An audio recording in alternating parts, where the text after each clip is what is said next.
Good afternoon, everybody. My name is Harjiv Singh, and I have the privilege of moderating a fantastic panel on Indian brands going global and how sort of that ties into sustainability and the post-pandemic world. With me this afternoon, I have a set of panelists that bring a very diverse round of perspectives. I have Yasho Saboo, who's the CEO of KDDL. I also have with me Gary Becker, who's the Director of Sustainability at NextGen Packaging, and Siddhaant Mohta, who is with Dentons, which is the largest law firm in the world. Gentlemen, good afternoon, and I'm looking forward to this conversation. For the audiences, what I thought was I would set the context for the panel a little bit and weave in some of the threads that each of you will be talking about. The way we will do the panel is I'll do a minute and a half, 2 minutes more of the introductions and the setting of the context, and I'll invite Gary, Yasho, and Siddhant in that order to share their perspectives for 5 to 6 minutes each. And then we can do a Q&A as folks come into the session. So without further ado, I think the topic we have is actually a topic that we could go into multiple rabbit holes with, but I think there are several that we had discussed as a panel. And really at a very macro level globally, what we are seeing is brands are increasingly being called out to account on by two key stakeholders. One, of course, is their customers, and especially if you look at the growth of the demographics within the Gen Z, the millennials, and how the impact of climate change gets increasingly picked up across global narratives, and the responsibility that comes with consumption patterns that the world has, and how we change it to ensure that the world is in a better place than it is today in terms of how we consume and create sustainable brands. The other part is, of course, investors, which have increasingly come under a lot of pressure, particularly from large institutional investors like pension funds, sovereign wealth funds, and they sit on $40 trillion of investable capital globally, and they are also driving this. BlackRock, which is one of the largest institutional investors in the world, last year, sort of led by their CEO, Larry Fink, talks about how ESG, the environmental, social, and governance elements of how they look at companies to invest in, is going to be increasingly important. And those are big, important trends, but at a micro firm level, I think what we'll also talk about today are how Indian companies have sort of made a mark at a global level with their brands. Are there opportunities from a sustainability perspective within that? But also, more importantly, what are Indian companies doing to sort of create a level playing field at a global level? And so, without further ado, I'd love to call Gary to kick this off, followed by Yasho, and then Siddhant. Gary, over to you. Thank you, Harjiv. I appreciate it. It's great to be on this distinguished panel with people who are doing the hard work, moving businesses towards sustainability and increasing companies' branding opportunities.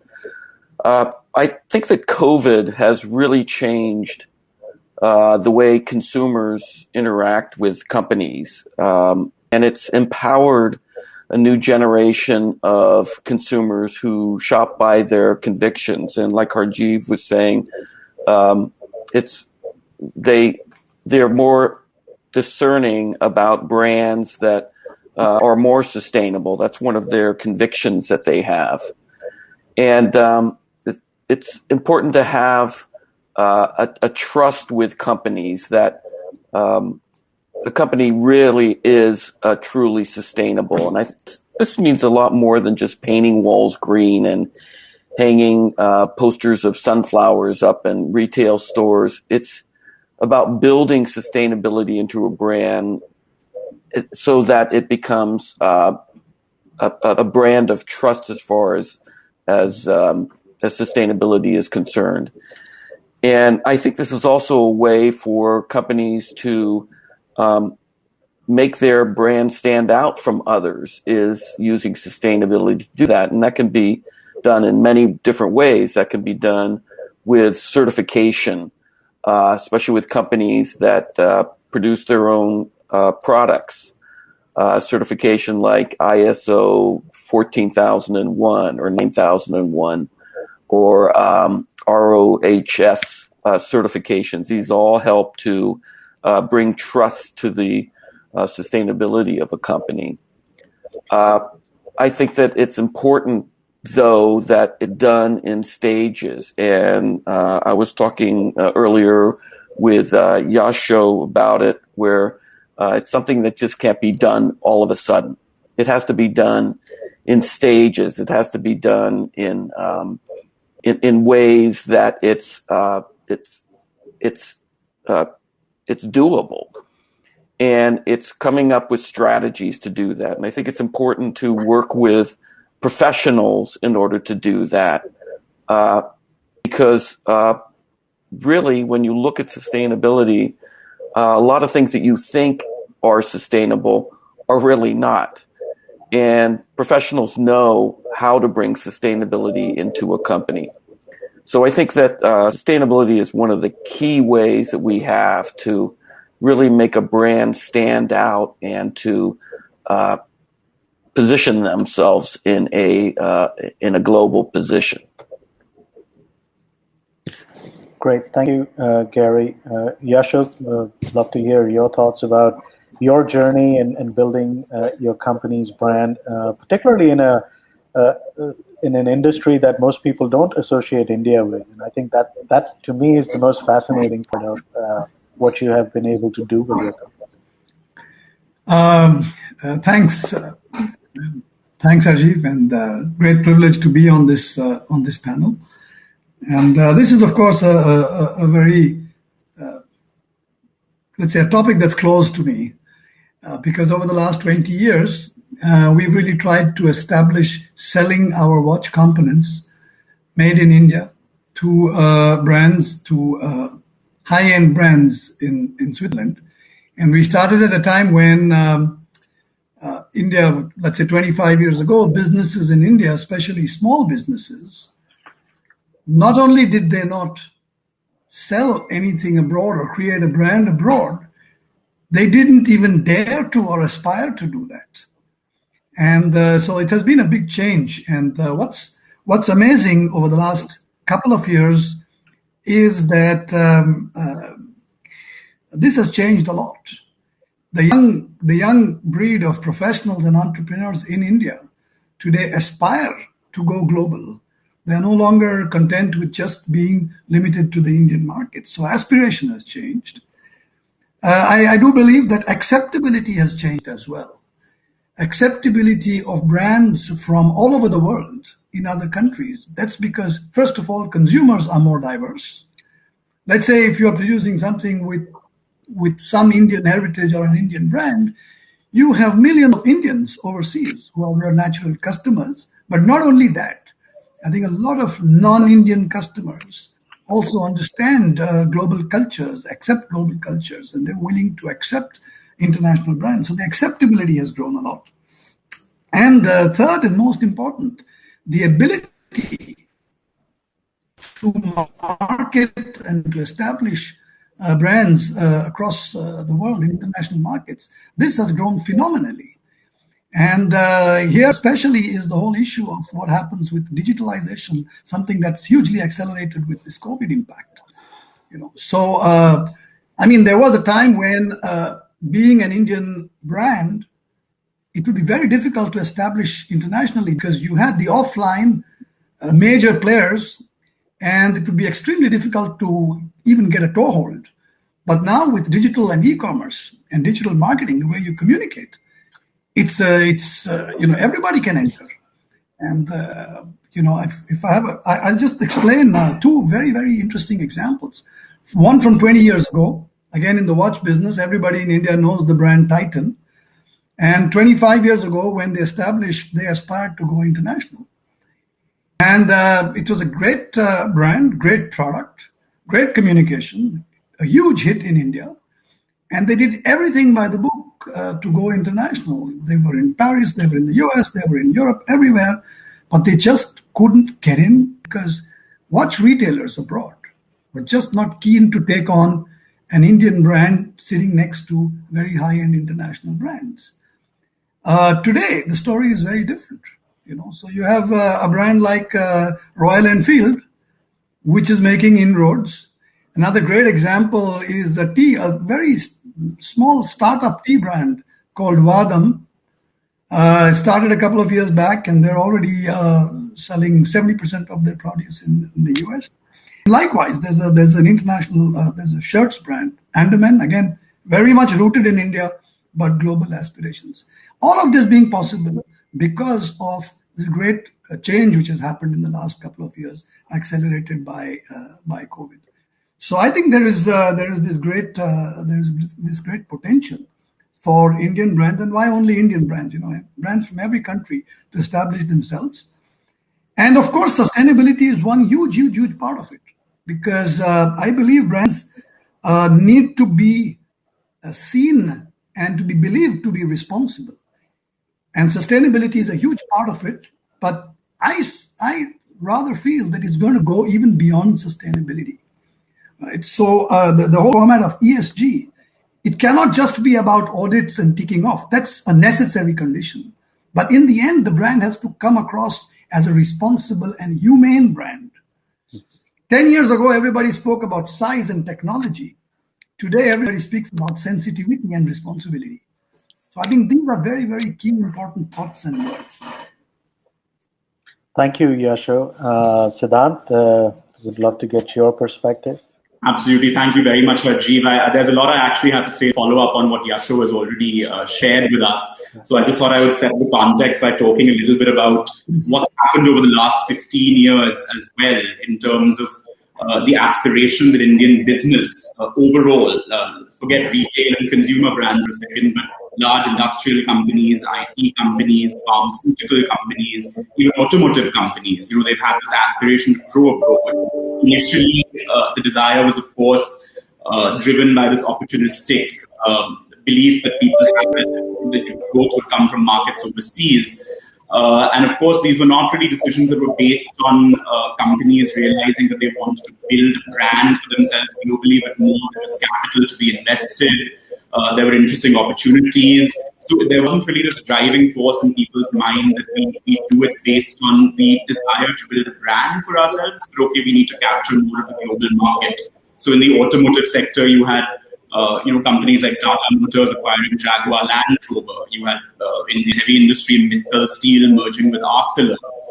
There are tons of examples like that. But you have more recently Reliance Retail acquiring Hamleys.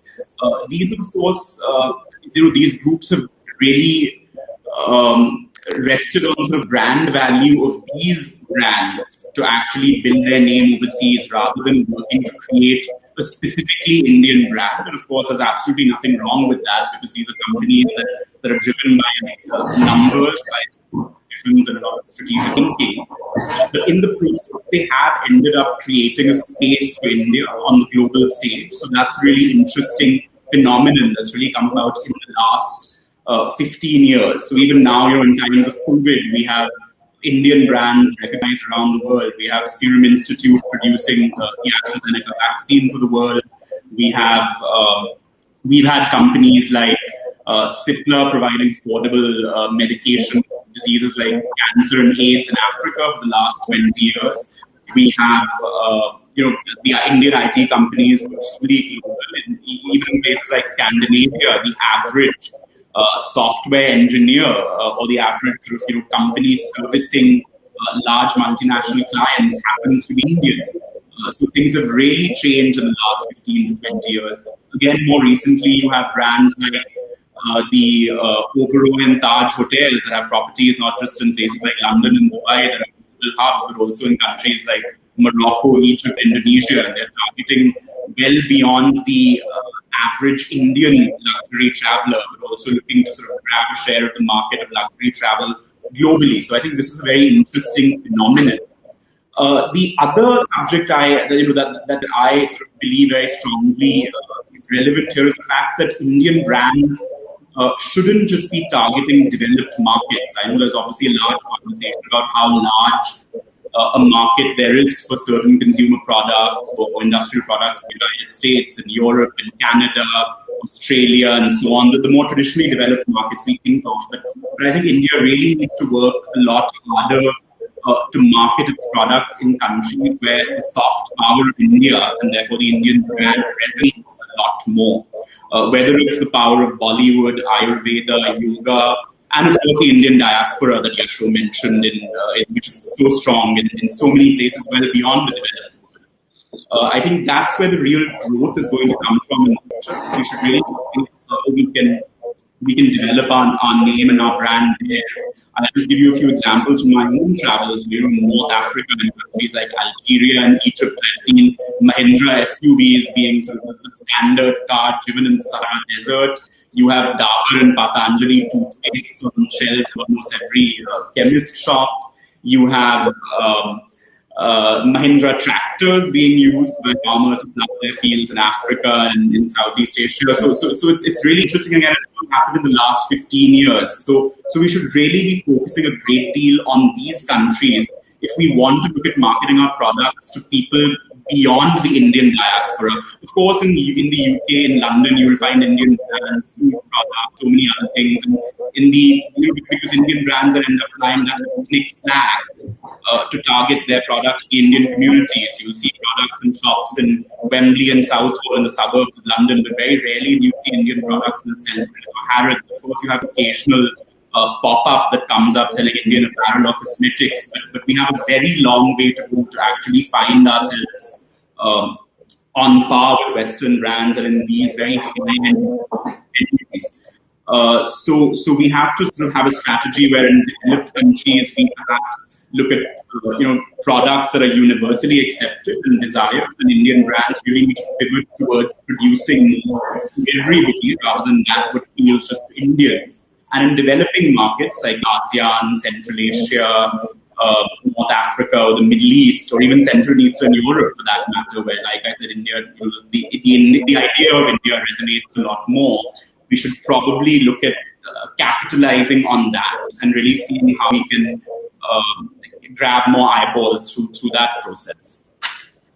Sure. No, thank you for sharing that, Siddhaant. I know we chatted about this, and I'm glad in the audience we have Shruti from Invest India, because one of the things I know you pointed out when we were discussing this was how can India create sort of a push as a government, right? And the government usually stays away from promoting the brand as such. They help on a lot of other things and sort of bringing investment into the country. But how can it help in sort of promoting externally? I know you have shared some thoughts on that. Do you want to maybe comment a little more on that?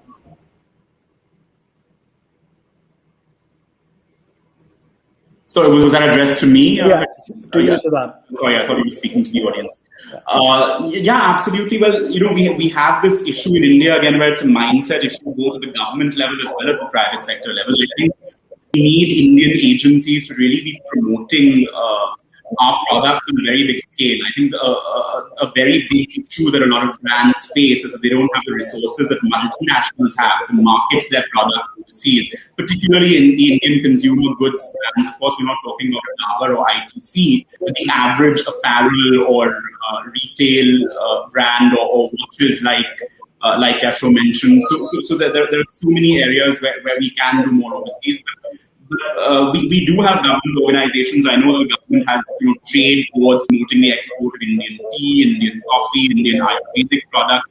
But we should look at the example of other countries. We really have people doing a lot to promote their companies. I think Switzerland, which has been mentioned a few times, is a great example. I think it's just synonymous with luxury, and whether it's watches, chocolate, or cheese, these are things that are household names around the world, and people know these middle classes around the world know about all these brands.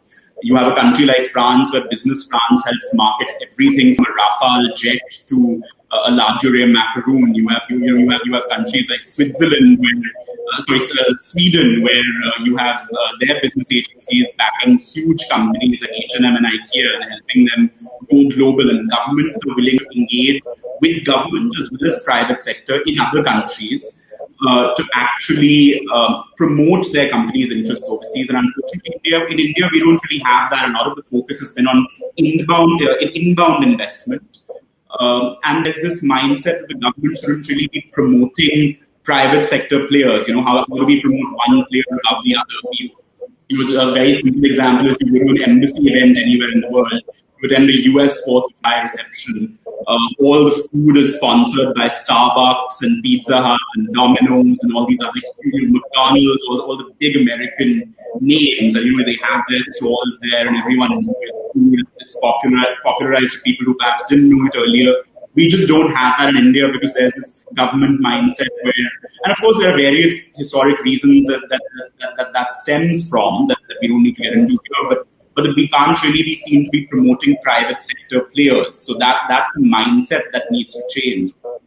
Then the consumer level, of course, in India, there's this mindset where even the wealthy Indians don't really consume Indian brands, which is very unfortunate. I think there needs to be a lot more talk around that, because the 1% in India prefers to go and do their shopping in London or Dubai or Milan or Paris. They don't really do it in India. So that's something that needs to change. And I think until our own people embrace our brands more strongly, it's very difficult to create this global, level playing field for them where, Indians in London are not using Indian brands. So that's a problematic issue. Then on the government level, we also have this, make in India for the world strategy where we want to develop ourselves into this big manufacturing hub. We want it to be a factory for the world, if you like. We're trying to replace China in some ways. Countries like Vietnam and Indonesia have benefited more in the post-COVID move of certain kinds of manufacturing away from China, even though we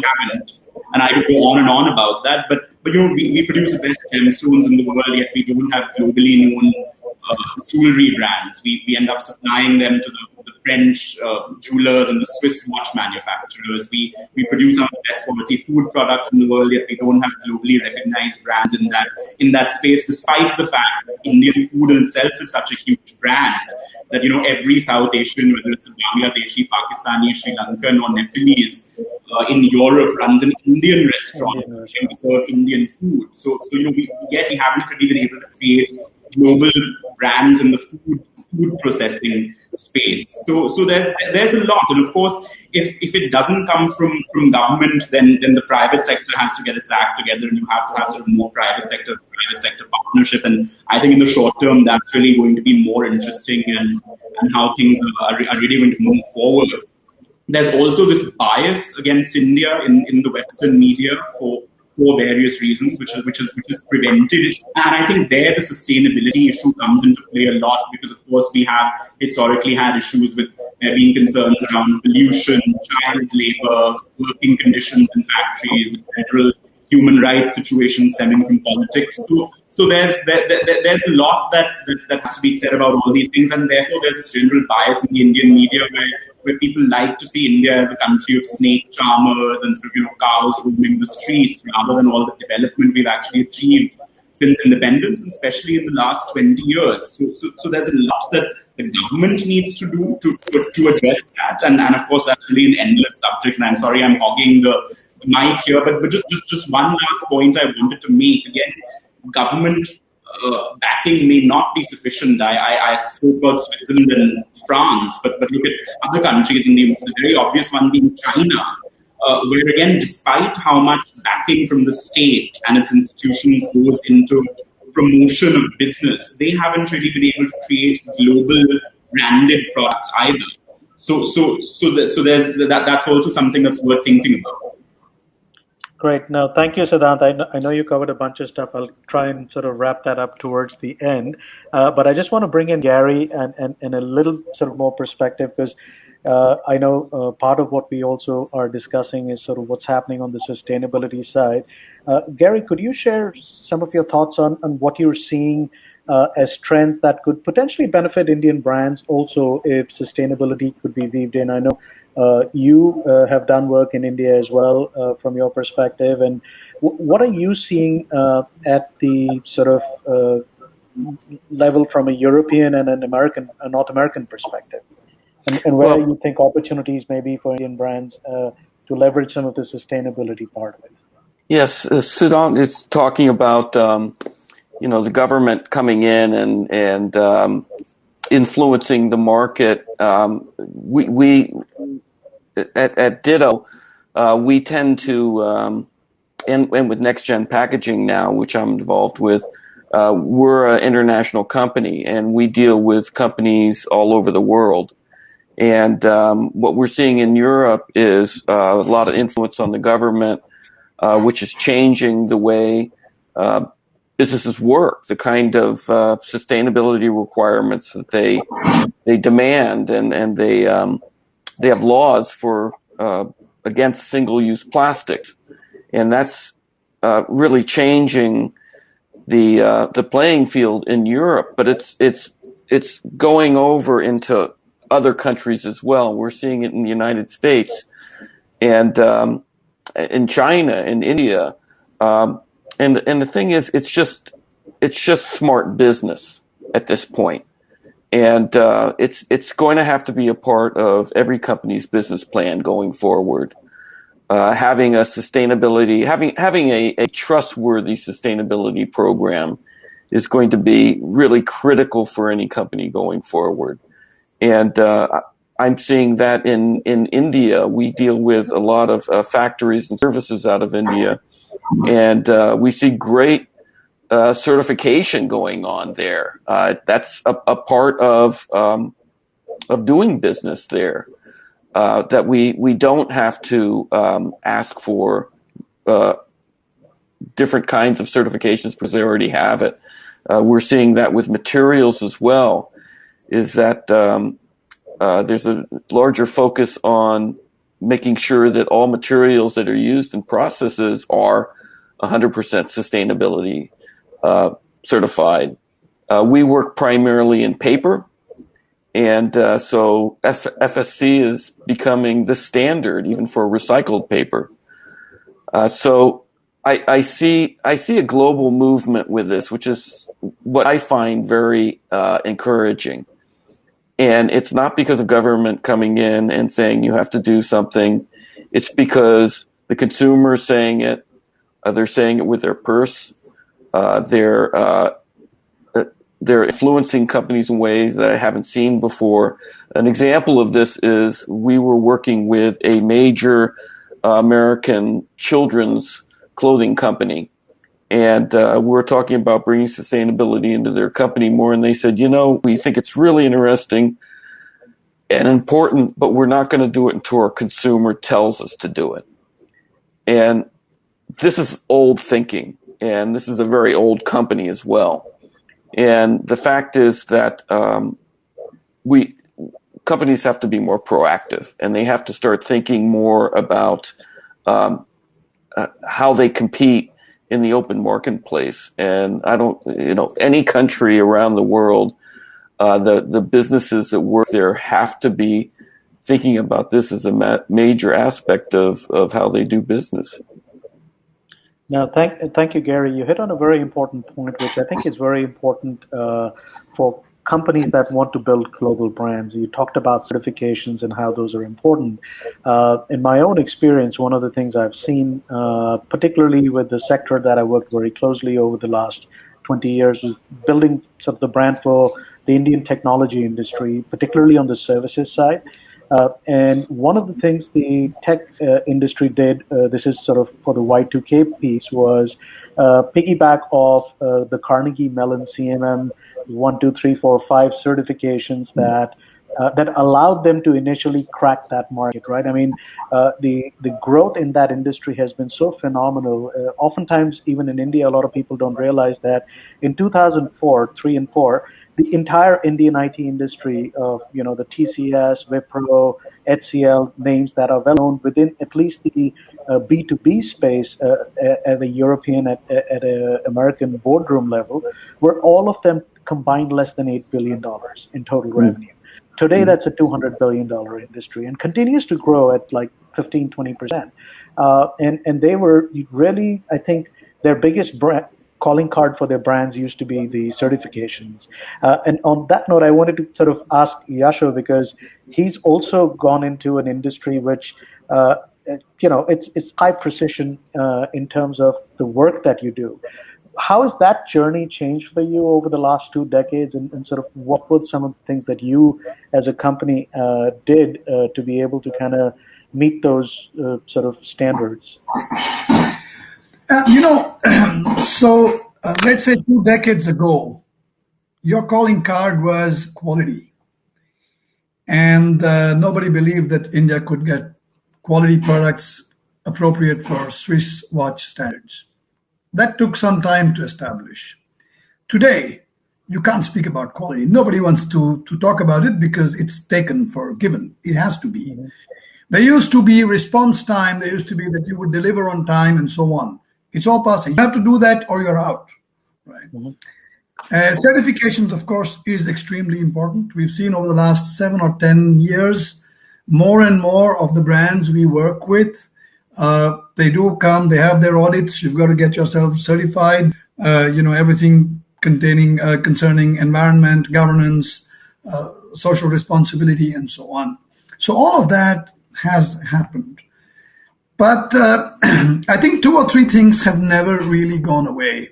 In fact, they become more and more important. Number one, who are you and what do you stand for?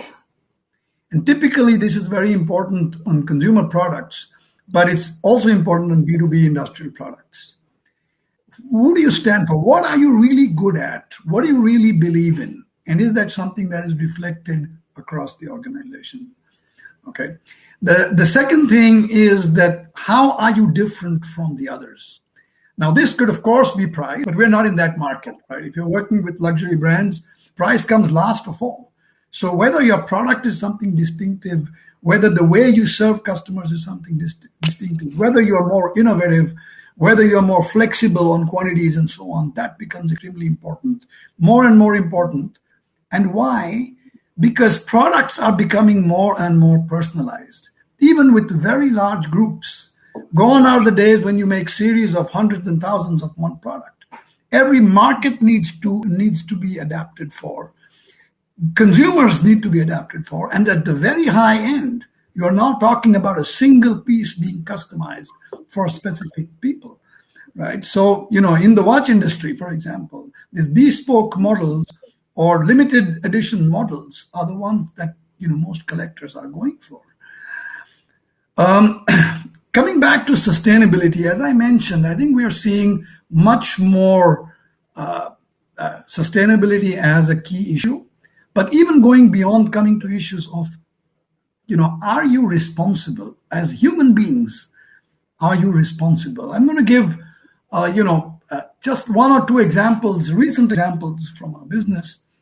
Last year in the middle of COVID, we decided to launch what we call the Million Tree Project. Over the next 10 years, we're going to plant 1 million trees.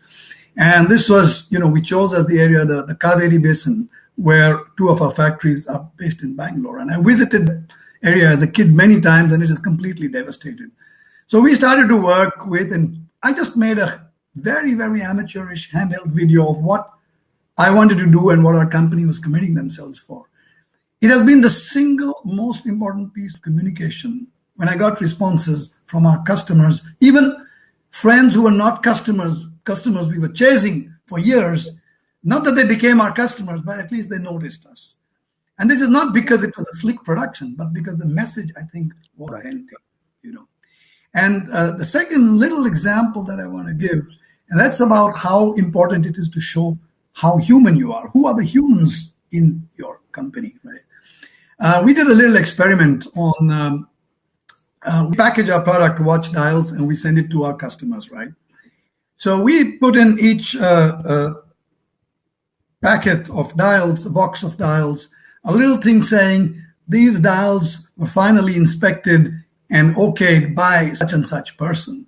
And there was a little QR code where they could scan And when they scan that, you'd have a 15-second message from this staff worker, whatever, saying, look, I've been working here, and it's a pleasure for me to inspect these dials and certify these dials for this customer. We are very proud to work for you. Something like that, right? And that was a great response, because suddenly the inspectors in the Swiss factory, you open the thing, they're able to put a face to the brand name, and they say, oh, okay, here is the guy who inspected these dials, and he is willing to put his name and his mouth behind what he's doing. And this is a small thing, but it has taught us a lot of lessons. And I feel this, sustainability, responsibility, being human is an extremely important part of establishing global brands. Yeah, and I think it's something too. It's something too where in the 80s and 90s it was all about, power and bigness and technology, and we've gone to a point now where it's bringing it down to a much more personal level, and people want to think about the companies that make products or services that they buy as being more human, about caring about the things that they care about. So those are great examples of how to do that and to bring it down to a personal level, and it really ends up changing one's brand and the perception of one's brand. So great.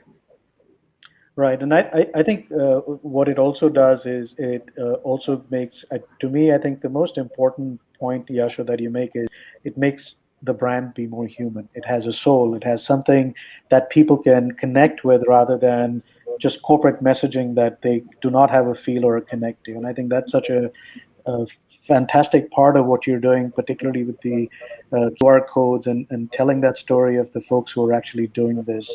Siddhaant, just back to you. From your own experience, I know you sort of helped a lot of Indian companies that are also looking at going global. What are some of the companies that you are seeing that we may not have seen or heard of, right? And what are some of these brands, and what may they be doing that others could learn from? You're on mute, Siddhaant. Sorry about that. No, I was just saying, typically as a large law firm our size, we end up working predominantly with large corporates. So and a couple of the companies I mentioned before are the kinds of people that we do work for. But generally, in terms of sectors, I think we will definitely see a lot more movement going forward. But until COVID hit, I would have said there would be a lot more movement in the hospitality and F&B sector potentially, because we were talking to a few brands from India that were looking at opening branches overseas or looking at franchising overseas, but the last year and a half has really changed that. I think the franchise model would be something that would be very interesting for Indian brands in the future in that particular space, because it's something hitherto almost sort of unknown to a lot of Indian companies, and those that don't really have the resources to grow overseas themselves, the medium to small sized companies, but do have products that again are a very good fit for markets overseas. I would really see that an interesting area for them to grow via. So within our law firm, what we've created is a global retail and franchising consultancy, which does a lot of strategic advisory work well beyond the legal framework as such, and the basic contracts and negotiations. So that's something very interesting. And there we've actually had a couple of conversations with some brands that unfortunately are not Indian companies, but founded by non-resident Indians either in London or Dubai, but still leveraging the brand value of India. For instance, there's one doing very interesting cosmetics and hair products, and they've managed to find themselves in a number of high-end stores in Europe. And they're telling the story of how Indian mythology and Indian fables give us all this knowledge about Ayurveda, and it's a very interesting, quirky brand to watch out for. There are several stories like that are very interesting. Unfortunately, I have to say that is coming more from Indians who are not living in India. So that's a bit of an interesting sort of phenomenon as well. But I'm sure we will be seeing more and more coming out of India. Of course, as you know very well, the inbound investment into the sector in India has been huge. You have companies like Estee Lauder Group own a huge chunk of Forest Essentials, for example. You have lots of such examples because everyone wants to be a part of that India story. And then, of course, you get into the gray area of whether the strategy behind the growth of this Indian brand will then be an Indian-led strategy or not, and what the focus areas for them will be. But I think we'll have to wait and see how post the pandemic, consumer brands and retail brands from India are able to sort of rebuild and how they are, because at the moment a lot of people are very busy getting their house in order at home, as you can well imagine. So new markets and investing in marketing exercises is something that everyone can look at this moment. And like I was saying before, a lot of the Indian brands, particularly in apparel and retail, do not have the resources. They're not a Zara or an H&M. That will be an interesting thing to see. Of course, Indian companies have also been very used to making a lot of money through manufacturing that's outsourced to them. So particularly again in those apparel and cosmetic areas, for example, you have companies, factories manufacturing for Polo, Ralph Lauren, etc. So I think the next 10 years will be very interesting to see how we actually manage to get out of that. And to be honest, I think it's too soon to say what kind of impact COVID will have on that going forward. And then, of course, sustainability will come into play in a very big way, because everyone will be trying to rebuild themselves in the year to come, and that will be a very important box for a lot of potential business partners as well as customers who want to take. Thank you, Siddhaant. We have a few more minutes to go. I was just wondering if anybody in the audience would like to ask any questions of any of the panelists. Then I can sort of open up the mic for you.